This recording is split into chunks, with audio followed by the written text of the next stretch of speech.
Análisis de las correlaciones entre variables ambientales y el voltaje obtenido de la fotosíntesis en la planta Aloe barbadense.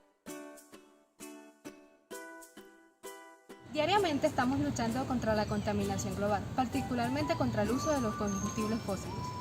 El aumento en el consumo energético global ha aumentado en las últimas décadas, lo cual ha puesto sobre la mesa la necesidad de buscar fuentes de energías renovables.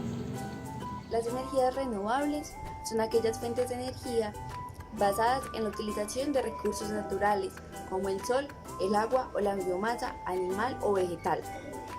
Se caracterizan por no usar combustibles fósiles, sino recursos naturales capaces de renovarse ilimitadamente. Es necesario seguir apostando por la investigación de la energía renovable, pues si se logra la masificación y expansión por todo el mundo, es posible generar la energía necesaria para todos de manera libre y sana. Una energía renovable poco conocida es la generada a través de la fotosíntesis de las plantas. Para este montaje se necesita una maceta, tierra abonada, alambre de cobre, malla metálica, papel aluminio, cable eléctrico y una planta de sábila. La idea es construir una celda galvánica, en la cual el material para el cátodo será el cobre, mientras que el aluminio toma el papel del ánodo. Se procede a adecuar el ánodo envolviendo el papel aluminio en una malla metálica para mayor resistencia y se conecta un cable a esta malla. Por otro lado, para el cátodo se enrolla el alambre de cobre. Se coloca el ánodo en el fondo de la maceta, seguido del cátodo, dejando una separación de tierra considerable entre sí para que no se toquen. Se cubre de tierra dejando los respectivos extremos de los cables fuera de la maceta.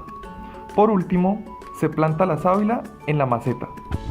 Se realizan mediciones 3 veces al día, mañana, mediodía y noche, durante 7 días. Para la temperatura se utilizó el sensor LM35, usando el voltaje de salida. Cada grado Celsius es equivalente a 10 milivoltios. La humedad se mide usando el sensor YL69. Se decide usar una relación lineal entre el voltaje de salida y el porcentaje de humedad del suelo. Se usa la aplicación Physics Toolbox Suite para la medición de la luminosidad en los distintos momentos del día. Adicionalmente, se realiza la medición de voltaje corriente con el multímetro en el mismo instante de tiempo. Se calcula la potencia eléctrica y se determina si es posible encender un LED verde con la corriente eléctrica obtenida. Con los 62 datos obtenidos se realizaron diferentes gráficas para así encontrar una posible correlación entre variables. Con la gráfica de humedad versus voltaje se ve la relación lineal con pendiente positiva entre las variables. De modo que para altos porcentajes de humedad en el suelo se obtiene un mayor voltaje en la planta. Sin embargo, en los datos tomados en Montería se presentó un error sistemático al momento de usar el sensor YL69, por lo que se debe repetir las mediciones de esta ciudad en un futuro. De la gráfica luminosidad versus voltaje, no es posible determinar la existencia de una relación entre las variables.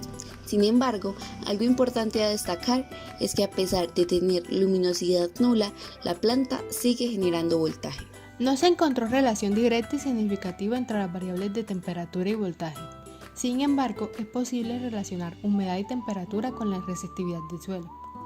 A la hora de analizar la gráfica de esta variable versus el voltaje, se evidencia una correlación lineal negativa entre dichas variables, donde una menor resistividad corresponde a un mayor voltaje. Cabe resaltar que la resistividad es la resistencia eléctrica específica a un determinado material. De los voltajes obtenidos de la fotosíntesis de la planta, ninguno supera 1 voltio. Por tanto, no es suficiente para encender un LED.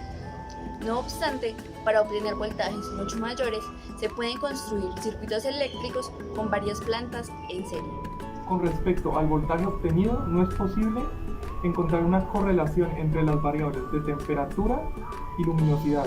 Aunque la temperatura no tenga una relación directa con el voltaje, sí tiene una relación con la resistividad del suelo. Por su parte, y como era de esperarse, la resistividad presentó una correlación lineal y negativa con el voltaje. Agradecemos la atención prestada. Estas fueron nuestras fuentes de referencia.